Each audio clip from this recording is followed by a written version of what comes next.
Welcome to another episode of War Hero to Superhero, helping military veterans, first responders transform their lives from the prayer room to the boardroom.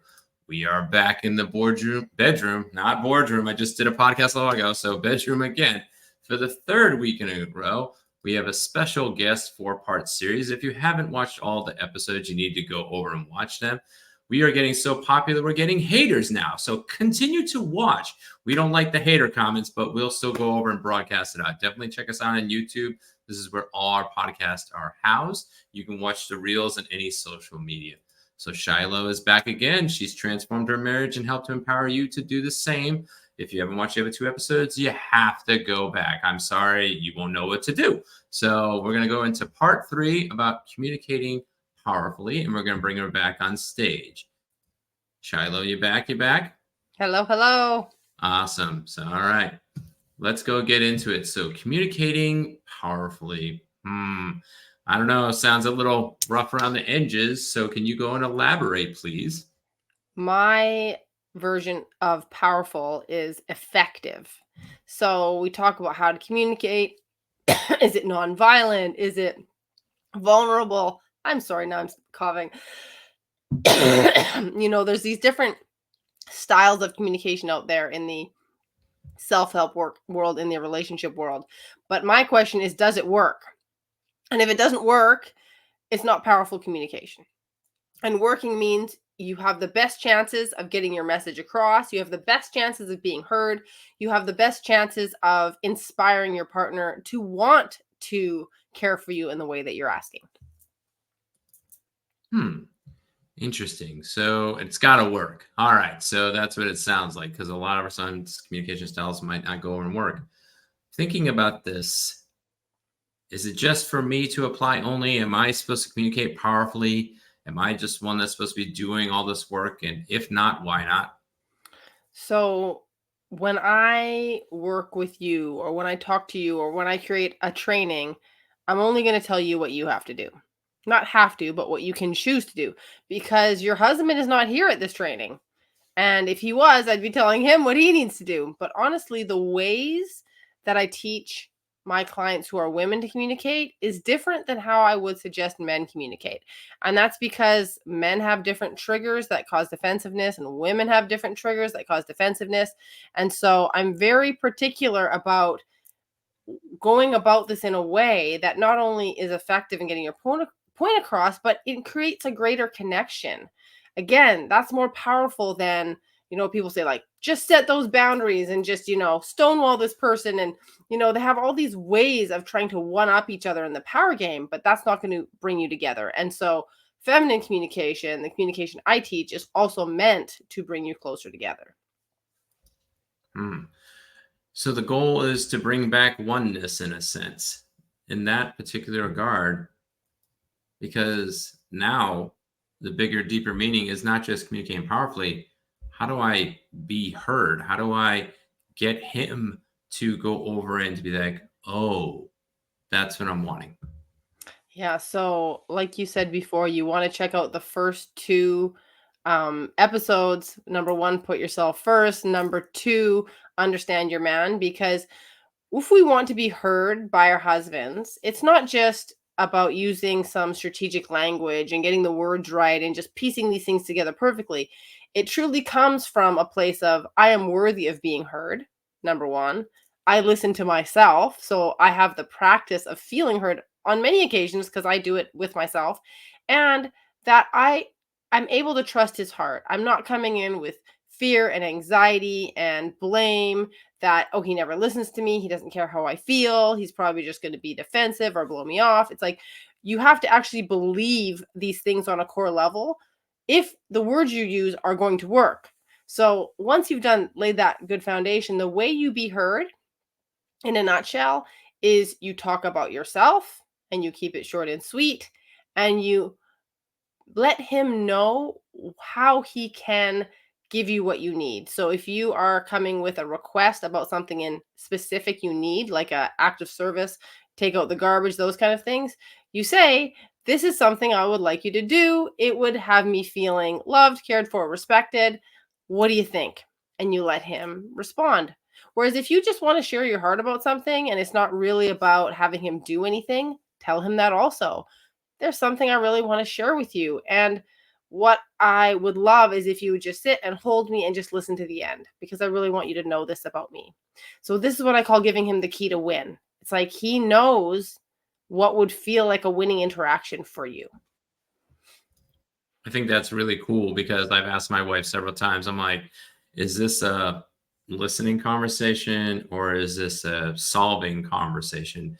Because we like to solve things, we like to be direct, get you out of there. But if we need to go over and listen, that preemptive instruction, it's even talking about when you do formative instruction with your kids, giving them a heads up and whatnot. Takes a lot to work. I know I have four of them, but when at least you have the spouse, you have a higher success rate of being heard in there. Speaking of heard, it's more than just going over and using the ears, right? You know, everybody doesn't have these fancy headphones and gets to listen to Shiloh straight right in here. But now, from being heard, am I just supposed to be vulnerable and just be able to take the shots? Am I supposed to look like Swiss cheese in this particular type of communication? Absolutely not. And that's why I say putting yourself first is step one, because a lot of the messages that women get in society, in the church, unfortunately, and also from our own instincts is that we should be accommodating, we should be a pleasing, we should be peacemaking, we should not have needs, we should not have, we should never say no. But if we don't have the courage and the self worth to say, I don't like that thing, this doesn't work for me, when you respond in this way, I don't like it. You can keep it really simple, women. Like, we go into like a lot of detail and storytelling as women, and it dilutes the message. But if your husband has a particular thing he does, it's a pattern, it hurts your feelings, just say, there's this thing, and when you do it, I don't like that. And just let it fall, drop the mic, let it be. Because if you want to have a really great, amazing relationship, you have to communicate what you love and what you need, and also what really doesn't work for you. Directness in that particular card. Very, very interesting. Going from there, because, now I'm doing this communication, I'm communicating powerfully, and I'm direct and I'm to the point and I'm asking, what if he doesn't want the often and ready in communication? Because are you just going over and just pummeling? And then what if he doesn't want to hear it? What if he's not ready for it? If you go over and say, like, hey, you clip your toenails, you hurt my flesh in the bed and everything else, and you just need to clean up right now. And he's like, I'm done. That's it. I'm walking out the door. Not like divorce, but I'm just saying, just walks out the door because he's like, it feels like it's maybe nagging or feeling like he's being told a checklist. So what if he's not ready for the often and ready communication? If your husband doesn't want to hear anything you say and he seems like preemptively irritated, like you're coming at him and he's like, oh, here we go again. And he's eye rolling and he's like looking for the exit. It's probably a good indication that you're only communicating about negative things. And this is instinctual behavior as humans. We look for what's wrong. We don't state what's obvious. We take for granted what's easy. But a large part of powerful communication is reinforcing what's working over and over and over again. You can't say too many times, I love how hard you work for the family. I love that you're generous and we just share our money and you're just like here for us, that you do everything for us. I appreciate that. I feel loved. I feel cared for. Thanks for any small thing, laundry, garbage, cooking, cleaning, playing with kids, talking to kids, putting kids to bed, all these little tiny things that make up our whole lives in a domestic life with a man and a woman and a family need to be acknowledged. And we need to discipline ourselves to do this because we just get lazy. We're just like, you know what, things are fine. And then something negative happens. And now we want to have the talk, right? And then what that does is that sets the pattern in your husband's mind that every time my wife approaches me, she's got a problem. Every time. And we don't see this, but think about it yourself. Every time you think, okay, I need to talk to him about something, it's a negative story. It's something that he's not doing right for you. You're hurt. He missed the mark. He forgot something. He dropped the ball. And your husband is going to do that. He's going to drop the ball. He's human, right? So this is where we need to build up our emotional safety. That's what step 1 and step 2 are about, where we get to the point that we feel like we're on the same team, and he feels like we have his back. He feels like we accept him and trust him. Then when you come with your needs and requests, he's like, okay, I can hear that. I can listen to that, because overall the sense is you're in my corner and you have my back. The other thing is you want to be really conscious of context. If you're just blurting out every time something irritates you, that's not powerful. That just comes across as annoying. It feels really negative. It's like, I don't want to be around this person. They've always got something to say. Instead, you want to be circumspect. Like, okay, this thing bothers me. When would be a good time to approach my husband? How can I not like ambush him right before bedtime? How can I not ambush him the second he walks in the door? You know? And you might think, oh, this is so much work. I'm babying him. It's like, do you want it to work or not? Right? I could tell you, do it whatever you want, just like go at him. But I know that that's not going to be the most effective route for you. And so if you have this long game mentality, like I do and my clients do, like I want to be with this man for 50 years, I want it to get better over time. You're going to cultivate the patience and the discipline to communicate very intentionally. That's a lot to go over and to think about. That is a lot to go over and think about. If you don't have that legacy mindset for that type of thing, because I think of it like this. I've been reading some recent articles about Gen X and millennials and what they're looking for in work. And for me, I'm like borderline. I'm like, I'm reading it, but I'm like not in it. But one of the things that they look for is more regular feedback, not just like the 6 month or the year type feedback. They're looking for like monthly and weekly feedback. If we're doing that for people we work for, and I can you at a moment's notice, why are we not going over and doing that in marriage, having that weekly sync and whatnot? I know that's one of the big things that I did for several years, and I had to ask, I'm like, let's just have a weekly sync of the good, bad, and ugly. What did I go over and do wrong? What did I go over and do right? On those type of things. But then you got to hear the regular, especially depending on their love languages in that regard. But in the communication in general, with our next question, because this can sound like a lot of work. And again, you're talking to me as like if I'm a female client, I'll just grow my hair out for a few seconds. And what am I responsible for in the communication? Because I'm coming to see you. The husband's like, I'm just seeing the effects of it. So what am I responsible for in this communication? So I first want to make it really clear, you don't have to do any of this. This is a great generosity. Like this is a gift that you are giving to yourself and to your husband and family. If you're going to choose to be the conscious communicator, if you're going to choose to interact with your marriage at this really high level of self-responsibility, which is what is the most powerful way to interact with your life, boardroom and bedroom, is to have this intentionality and consciousness. But if you choose, if you take this mantle on and say, I'm going to be what I call the queen, right? She's dignified, she's loving, she's warm, she's responsible for the effect that she has on everyone, with whatever energy or attitude she brings. If you're going to choose to embody that kind of role in your family, what you're responsible for is yourself, your attitude, your beliefs about people. The story we tell ourselves about our husbands and about men are very, very powerful. So we want to investigate that and make sure they're serving us and serving our husband. We want to be responsible for our own health and well-being. So if we're burnt out, if we're depleted, if we feel walked on or oppressed, we step up and go, hey, it looks like I haven't been taking care of myself. And I'm not going to wait for my husband to say, hey, honey, take a load off, or him to say, hey, honey, go take a break. I'm going to say, listen, I need a break. This is what I'd like to do. I'd like your support in this, in a powerful way, not in like a begging, oh, he never lets me do anything kind of way, but like truly owning that I am the only one who can take care of me.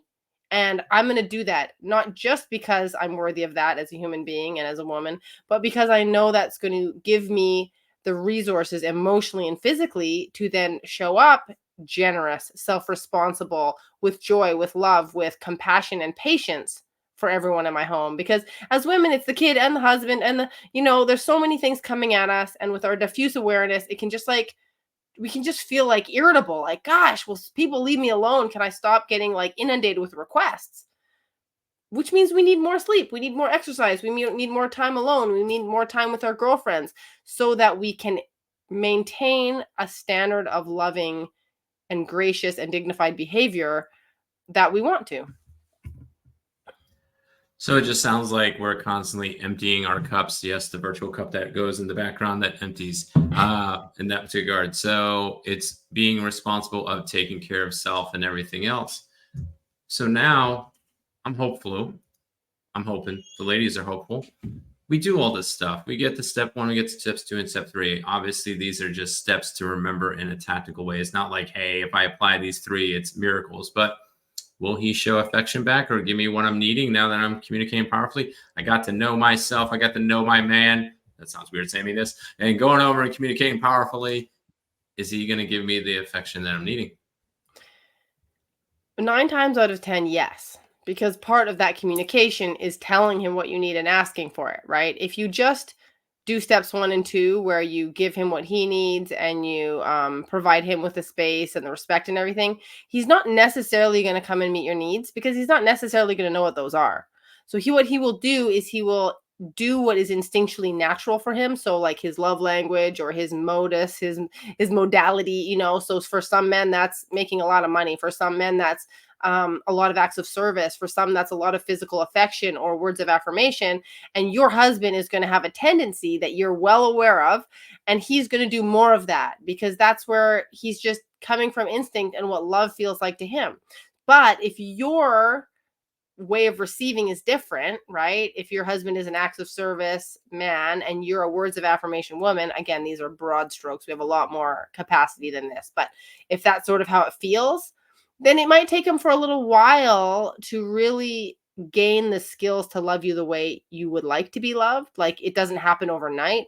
But when you implement my process, you get good at inspiring him and challenging him to love you in this way because he's like, wow, my wife is so happy when I do this for her. She just glows. She's got all this energy. She's so warm to me. He'll start to see what a difference it makes, partially because you do it and also because you tell him, when you do this for me, I have more energy. I'm happier. I have more patience. I'm enthusiastic. Like, you really learn how to make it clear why it's worth it for him to do things that are not in his natural wheelhouse.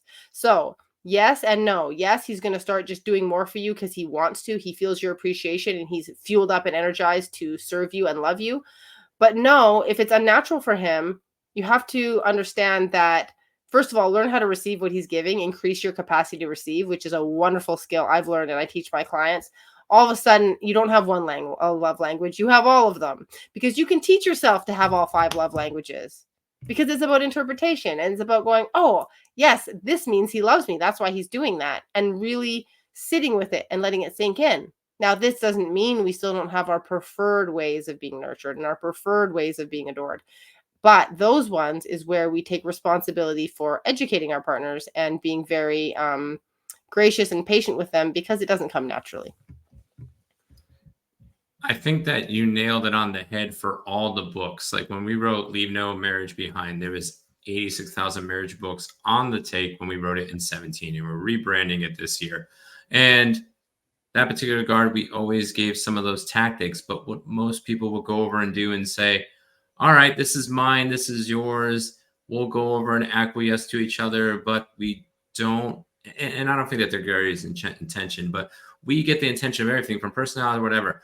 I do these things, this goes over and works. What it really is that you're learning to love in all the ways that you're wired. It's just some are more not as powerful to you or to him. And then you're just learning that regard. So you're really learning true love, agape love, that unconditional love, to really bind things back together. But no more about theories and all that type of stuff. We're going to go into the practical. So we are going into, we want you to show us an example of communication powerfully. So we're going to role play, and everybody knows I'm not married to her. My wife is upstairs. So this is just so as a disclaimer. So we're just going to do role play. I guess I'm going to pretend to be the husband because I've been pretending like a woman half the time in the conversation. And you're going to pretend to be the wife. So you got to lead this because I don't know how to actually apply this. So let's do a little role play, see how this actually works. So Okay. if you have a scenario that we're going to go through, and then see if you can communicate powerfully to me, or is it epically fail, we end the show. Okay. Okay. So I'll say, hey, hon, I have something I want to share with you. Is this a good time? Yeah, we're podcasting. Sure, why not? Okay. Don't worry, you're not in trouble. You're not in trouble. Oh no, Um, principal stuff. Gotta hide. um, so I really appreciate how hard you work, and I know you're always like just doing things for the family. And when you're coming home from work, and I'm expecting you home at like 5, but you come home at 7, I get really stressed. This really sounds like the thing I started early in my marriage. And I would have told her initially, like, I'm in the United States military. You need to suck it up. Or I come home as I come home. That's the old self. Right, I right. would say I could see that. Yeah. I do have obligations sometimes. What would make you feel better that I can meet while still meeting the workload? Can we Hmm. come to a Yeah. compromise? What is there something I can Yeah, entertain? so it's not even really about you being late. It's about the change in plans. It's about my expectations not being met. That's what stressed me out the most. So, whenever we make a plan, whether it's coming home from work or anything, if you need it to change for some reason, if you could just communicate that to me as soon as you know, and just say like, "Hey, hon, sorry. I wanted to see you, but." Cuz then I don't feel like, "Oh, he's not thinking about me. He doesn't care. Like, it doesn't matter." I know you're not thinking that, but that's the story I'm telling myself about it. So if you could reassure me that you want to see me, you do remember the plan, and just you have really good reasons that you can't follow through this time. Yeah. I can do that as best as I can. I'm just going to give you a rule of thumb because I am a military guy. If I don't contact you in 30 minutes after the time, I might not be able to, depending on those things. So maybe a both like, hey, if I know I'm late and I'm able to text, I'll do that. But sometimes I can't and just assume the rule of thumb it's work driven. My boss hates me. He thinks I'm scum and I'm staying forever. So if we can come to that medium that I will work on that. And then if I really can't, it's not because I don't love you. It's because I really can't communicate with you. And I would ask that you could always text me back. And if I'm like get caught up in whatever, you could send me a text and say, hey, just curious, are we still go for this or whatever? Then I would be more apt to answer other than you asking like, where the hell are you? Because I don't like those where the hell are you texts. So Right. Right. That's really helpful to know how you like to be asked, because that's always hard, right? I know that in the past, sometimes I ask where you're at, and it kind of turns into a fight, and I don't want that to happen. yeah, it feels like it's challenging my authority and being disrespectful in that particular regard. And I really thrive on respect, like most men. So it's asking because if you were my subordinate or my boss, that would be disrespectful, and I would challenge you in other ways that are more militaristic, and I don't think you would like it. I want to cut there. I know there's a lot of women being like, my husband would not use all those words, right? Like, this is a man who's done the work, he's written the books, he's conscious and aware of his emotions and difference between men and women and everything like that. So I want you to play dumb this time. Okay, round two. There we go. Round two. Okay. All right, I'll play myself when I was dumb. Okay. Hey, hon, can I talk to you about something? Really, right now? Well, yeah, it's important to me, but if there's a better time, I can wait. I'll give you 5 minutes. Okay. Um, I am noticing that the garbages are overflowing. Yeah, that And happens. it does, and it does. And I get stressed out, and it kind of like distracts me and makes me irritable when I see the garbage is overflowing. And I'm wondering if you would be willing to take that on as your job. We have 4 kids that are teens. Why am I taking on the trash duty? We should be empowering them to go do that. That's a good point. Um, so for me, it's mostly about the mental load. Like if one of them's doing it, then I've got to make one of them do it. Would you be willing to be the point person so you don't actually have to do it? Just making sure somebody does it that's not me? How about a hybrid of that? We initially have a kid appointed to go over and do it.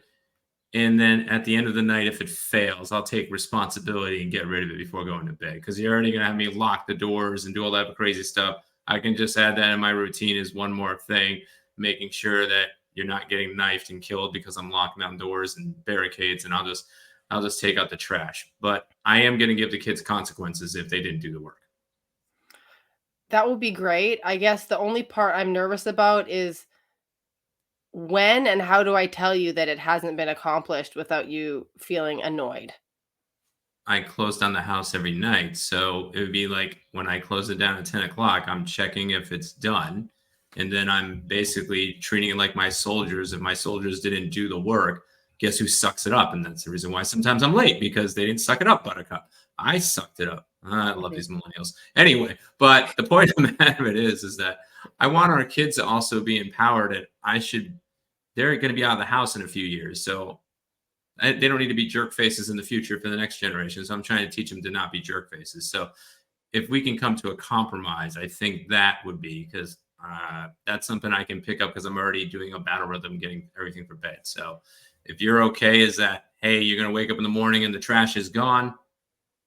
You just won't know who Yeah. did it. Yeah, no, that works really great for me. I wouldn't have thought of it that way, but as long as you're accountable and I don't even have to think about it anymore, that makes me super happy. And I agree with you, it's a better solution because they need those skills. You already know how to take out the trash, and they need to one day be taking out the trash. So, no, I really love that solution. I appreciate Yeah. Yeah. And if it gets done for a week, I get to score points in the places that I want to score points, right? it.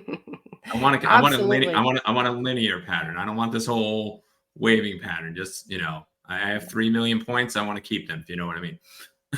So how do you like to get points? How do I like to get points? When I'm doing the right things, that Yeah, it goes from living room to bedroom, if you know what I mean. right, right. Of course, of course. I understand. Yeah. Yeah. It's usually the more the better. But that's another conversation another time. But we'll Right. do the main thing is that I will add it to my battle room. And if it's overall screwed up, you can come to me first, and then I will deal with the kids, so you don't have to deal with that stressor. If the kids That's go over awesome. and ask, then you don't have to pull the dad going home, but they're old enough. They can text me. So Right. Right. yeah. So I want to cut there again. That was awesome. I love that. I want to point out something I did that is a tool I give women is that you hand over the whole job, accountability, solution making, whatever. Like it's not about him doing it your way and you managing him because that is a recipe for disaster every single time. Because now all day you're going to be, oh, it's already overflowing. I don't see if he's going to do it. When do I have to ask him? Then when I ask him, I know he's going to be mad. And then he feels managed and criticized. And you get back into this of like, I'll do it myself because it's not even worth it to talk to him about it. Whereas like he put a time on it. It's going to be done by the morning. And I'm responsible for how it gets done. And your job, ladies, is like I did. You thank him for being proactive. You recognize the parts that are, work for you. You tell them how they work for you because every time you do that, you are feeding the program that he's calculating of what does my wife need? What does she like? What works for her? Right? So we need to be much more vocal about what works for us in the process. Daniel, I'd love to hear what came up for you in that. For me, that was the first time argument all the time. It was the two main things was getting home. So it triggered something back to me. I'm like, it was a long time. My wife would be like, "Where the hell are you?" And I literally told her, I'm like, "Hey, I'm in the United States military." I literally text her that I'm in the United States military. I'll get home when I get home. And we kept going this back and forth for the first, I don't know, about a year and a half. It was learning because she was still learning the military culture. So you add that element there. So you have ladies that are coming in that are military culture. Now they're not just absorbing marriage culture, they're absorbing military culture, because that 9 to 5, two things: military doesn't follow it, number one, and now society, as we're reading, is going to be changing those things. So we have to know the notion of what the battle rhythm is in ours. The second thing is that, yeah, it would have been a lot more tactful, because that's the way I think. That was exact. I have this strategy at home right now with the kids going to the second one. I do that. I hold them accountable, and then I absorb the penalty. And even when they do something stupid, I'm absorbing the penalty. Like my son, if he goes over and he has to be at work a certain time, I tell him 45 minutes prior. My wife doesn't absorb it. I absorb it. If he's late, and like if he ain't there at 1:45, I drive. My son's like, "Why the hell are you driving when I'm not going?" I'm teaching you consistency. I'm teaching you that you need to be respectful in the environment. And then I'm going to go hold that pattern. Now, when my wife does it and drops him off occasionally, she's like, "Oh, he's dropping me off different time." That's hers. You're just getting to work. So I'm not going to go argue the delivery style. Back in the day, I would argue the delivery style. I'm like, no, you need to do it my way. And she'd be like, I want you to do it this way and everything else. There's still nuances like the bed. I like the bed made a certain way. That's the one I get specific. I'm like, hey, has to be made before I go to work because I'm psychologically going nuts. I'm like, the bed ain't made. So I would agree this was a very good thing as long as there's tactical lines, because I think a lot of us men go by tactics. If you're given a tactic, how do I please you in the bedroom? How do I please you in the living room? How do I please you in the boardroom if we're working together? How do I please you in the prayer room? And how do I go over and pleasing God is obvious because you can look in the scriptures. It's more blatant because in that regard. So I would say that works very well because I believe the same way. It's like I can read in God's word. I know how to interact with him. I need that same thing from my wife. I need a manual. So give me your manual and I will do great. So I'd say overall good. It's funny that you say that because I've actually been brainstorming a manual. I was working with a long-term client for almost a year, and we were noticing how many different little things she needed that were difficult to find the time to communicate, right? Like, because you have to wait for the thing and then bring it up. And it's kind of like a real slow, it can be slow if there's lots of conflict or lots of different areas where you're missing each other.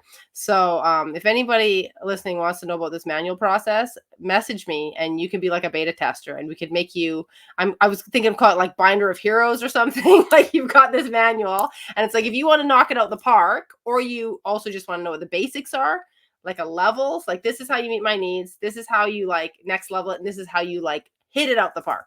I thought, because men seem to want that specificity, right? Where the doesn't feel like the goalposts are moving all the time, right? Yeah, we do. We do. I would say the major probably, I would make it a fill in a blank manual that things that women normally don't go over and talk about, and then go over and do that. And then you could then hand that as a gift. Honey, I got a gift for you. I really got a manual about me. And it says the manual to Shiloh. And I'm like, and it's got to be in man colors, not women colors, because you're handing it to the dude. And then they literally have a tactical thing and they can go back. This is their love languages. Here's their personality style. This is what irks my soul and everything else. And we can learn to study you because we talk about this in Leave No Marriage Behind. It's the chapter 11. It's called the doctrine.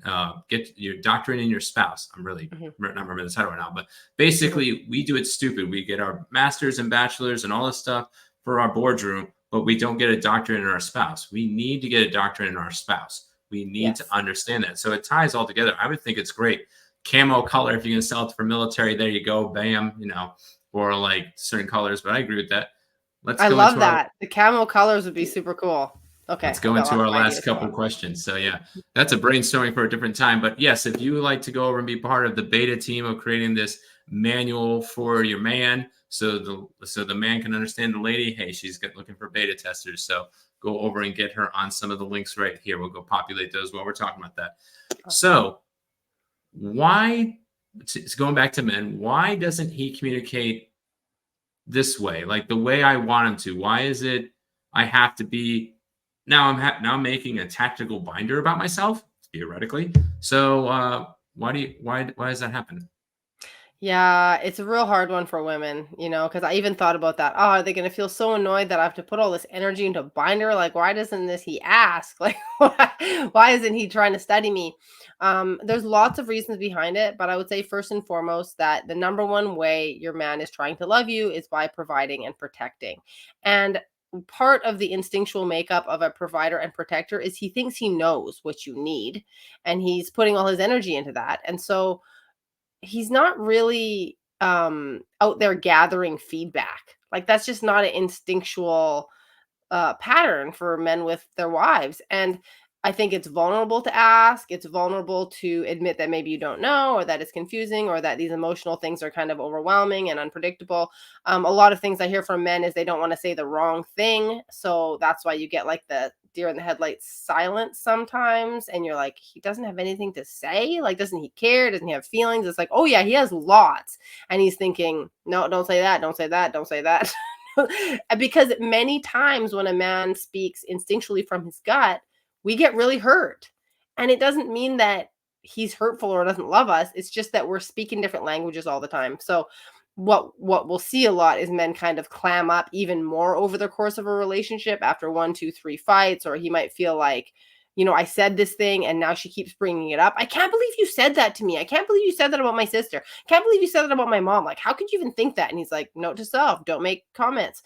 And so there's both instinctual factors where men are concealing their plans and keeping things kind of mum so that they can not get exposed or not have something foil their plans. And then also lack of emotional safety in the relationship causes them to clam up even more. So what will happen as you enact my 4-step process, the real love method, is typically your husband will talk more. And that's because you're doing things like listening without interrupting. You're doing things like not contradicting him, God forbid in public, but also not even in private. You don't just like come out with the opposite of what he thinks. Because when a man is talking and he's our husband, and he says something we disagree with, we often experience a lot of tension. Like, oh God, if he believes that, what else does he believe? And oh, that means he's going to do this with the kids or he's going to make this awful decision. And we immediately go into like arguing with him about the way he thinks or his worldview. And this causes him again to talk less. So he will communicate more when you clean up your side of the street, when you become better with his powerful communication. But also, like Daniel was talking about, the typical man just uses fewer words. There are some men who are very expressive and gregarious and talkative, but they're just not the majority of men. And I think as women, we need to stop comparing men to the ideal woman. Like, oh, but my girlfriends are much more communicative. Oh, but my sister and I, we get into it right away. She's very empathic. Why are you so like not like that? Well, he's a man. So it's going to be, again, a bit like a foreign language, especially when he's younger and hasn't sort of has this hormone shift as he got older, to interact with you on that emotional level. Women often move too quick from topic to topic to topic, like I'm kind of doing now. Men hate that. So once you understand their psyche, I have a PDF called Masculine Psychology Blueprint, also that I don't have the link for it, but if you message me, I can show you, that will make sense of why we're not meant to communicate the same way. We don't want him to actually show up the same as us as much as we think we do. What creates tension, positive tension, I mean, like chemistry, sparks, polarity, is differences between us, which we'll talk about in the next podcast. Be his lover, not his mother. Yeah, I would say that's huge. An average man speaks 50,000 words and they use the majority at work. So we're on leftovers. And I always encourage my men when they're reading our book, you need to save some of those words for your lady in that particular regard. But typically we don't. Women usually speak about 100,000 words plus or minus. And we still have about the same thoughts, like 70,000 thoughts a day, plus or minus. Everybody will argue the statistic, but the long story short is that we don't want somebody exactly the same. And then add one more element to there in communication. Now, talking about general communication, about 35% of people are mouth speakers. Their thoughts are coming live right from their skull to their mouth. And if you have that man in your life and you're more of a head thinker, you're like, I ain't saying this until it's gold. I'm not even going to say anything. Or when I'm really pissed and then it just comes out still gold, but it's like a weird type of gold. It's more like hot gold burning you. And you're like, and that's what it is. Because my wife had to learn that. I said, and we got certified in the DISC model human behavior. That's the main thing we teach in our marriage content is you go over and you're dealing with a person like, and another person like this. And you're like, that's the reason why you're not reflecting that. These are my thoughts. These ain't my value set, my character, and what I show consistency in that. And then typically with the ladies, at least from my experience, my one lady, because I only have one, it would be the same thing. If you think this is this, and everything else, and I'm like, whoa, what does my character say? What have I done? So I would say that's huge. Have to know what he's done, not what he says. Because if you're coming in at Mach 2, and then his amygdala is firing, and he's a mouth thinker, he's just going to, and that's it. And you're going to be like, damn. So, yeah. So when you talk about the planning out, that's key. It's like you're giving us some time to do planning and be tactical. And one of the biggest things, and this is big on all the social media, the man goes over and they do the man and woman jokes like, it's a trap, it's a trap, it's a trap, it's a trap. And we're just avoiding traps. So that really doesn't help either if that type of conversation comes up. Mm-hmm. Going into our last question and then our superhero challenge. And then don't forget, everybody go check out her lead magnet on 5 sabotages that you can avoid, if I remember correctly, right? That's the lead magnet. The last question for tonight is, why can't I just be myself and just shoot my mouth off and say what I want? Because we are not children anymore. I'm sorry. I'm sorry to break it to you. We are not children anymore.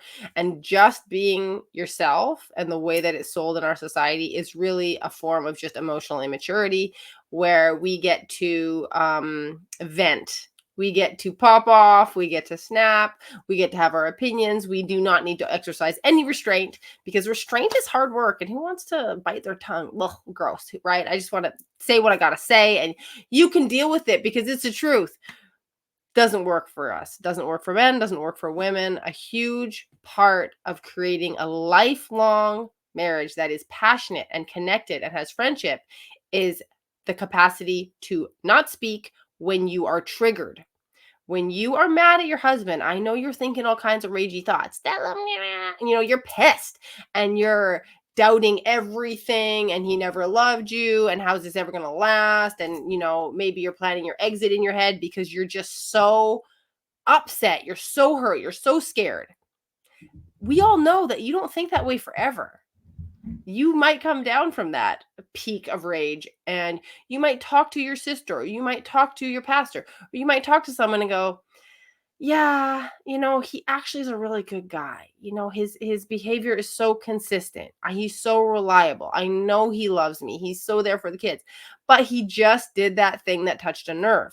Now, if you just be yourself and you vent all of that in that moment, you do such incredible damage to the foundation of your marriage, because that breaks trust. We always talk about trust, and we talk about infidelity and sexual infidelity, but trust is broken when we vent, when we just say the mean stuff we're thinking, when we just ask the questions like, oh, did you even care about me? Were you even thinking about me? Women love to use passive aggressive rhetorical questions, are so damaging, because what you're doing when you do that is you're planting a bunch of seeds of doubt in his mind. Oh, maybe she doesn't really like me. Oh, maybe she doesn't really trust me. Oh, maybe I can't really make her happy. So now next time when you want to talk to him and you're feeling good and you're like, hey, you want to do this and this and this, and he's kind of sullen and moody and doesn't answer you, it's because he heard what you said and he filed it away. So the romantic connection in a marriage is actually quite fragile. Love and commitment, that's real sturdy. Like, you can commit to it. But the romantic connection, the feeling of chemistry and romance, that is delicate. And you want to treat it with supreme care and tenderness if you want to have that kind of really expansive, beautiful marriage. I think a great example to talk about this in this particular regard is, if everybody's seen it or not. If not, go watch it. Inside Out 2. It's a new movie. It just came out, Pixar. And no, it's not Disney's crap in the past. It's actually a really good movie. So, and it talked about Riley becoming a teenager, and she had these strings of memories, and the strings of memories came together. I know I'm giving spoilers, so if you already didn't see it, you're screwed. Sorry, I'm going to give it to you. So the strings of memories come, yeah. Lock it out. This is a spoiler alert if you're watching this podcast. You didn't know you were going to get a spoiler on a movie, but that happened. So the strings of memories are coming together, and then they build a value-based system, and then a voice that comes in there. We have that as a whole, and we have that in a marriage. And when we continue to go over and to vent and to say those things, and we're not putting the positive things, we then have a voice, a belief, a value of that. Some of it can come from your past, but the present that you're building and the future that you're wanting to build is based on that. And Riley changed from like, I just want to be friendly and I'm a good person, to like, I'm going to be alone, and I became needy, and anxiety just ridden her in the movie. I'm like totally ruined the whole movie, but anyway, still a fantastic movie. Go see it. But it shaped her, and they were able to bring it back in a sense, like a hybrid of the voice. But now you struggle with that. So it can take, and that was for me, the 7 years of marriage. I was toxic. I was venomous. I was everything else. I'm still working through the values that I created in those 7 years, negative values. And we're at year 18. I still have to go break those values to go over and to do that. So I agree what you're saying is that sometimes we need to shut our big fat yap up That's the So truth. that's the truth. Going with that, you're going to bring into the superhero challenge, which might just go over and question everything of women on this particular regard. Might not, maybe. We'll see. What is the superhero challenge? So your superhero challenge is to take a complaint and turn it into a request. So one of the biggest, most common mistakes we make is we think, I'm going to speak my mind. I'm going to speak up for myself. I'm going to say, I don't like the way you talk to me. I don't like it. You don't respect me. I don't like the way you talk to me. Now we have made the giantest, vaguest complaint that leaves our man thinking, what do you want from me? I don't even know what you're talking about. And you have a fight and he's dismissive of your feelings and you think he doesn't even care. Well, what if you said, I don't like the way he talks to me. What's that really about? And what do I really need? Okay. Then you say, I really love it when you're really tender and gentle with me. When you speak to me in a really kind tone of voice, that just touches me so deeply. And I feel really, really loved. I wanted you to know that the more you do that, the better I feel. And with that, we're going to go land the plane. So take this superhero challenge and challenge it out. Tag in the feed. We need more than haters. So go put the positive things. And when you put a hater comment, put it a request instead of a complaint too. So we'll see you on the last and final episode of this series of 4 tactics to a thriving marriage. And we're going to close it out by clicking the wrong button. Woo!